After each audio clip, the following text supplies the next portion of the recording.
Faide, Mineng Namarova en welkom bij Spangtori. Vandaag leren we het woord morgen in het Surinaams.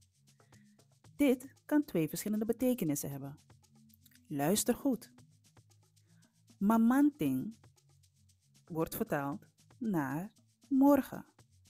Maar dan hebben we het specifiek over 's morgens, 's ochtends. Tamara vertaalt zich ook naar morgen. Maar dan hebben we het specifiek over de dag na vandaag. Dus de een geeft specifiek aan wanneer het in de toekomst plaatsvindt, terwijl het andere woord dat juist niet doet. Zullen we een voorbeeld doen?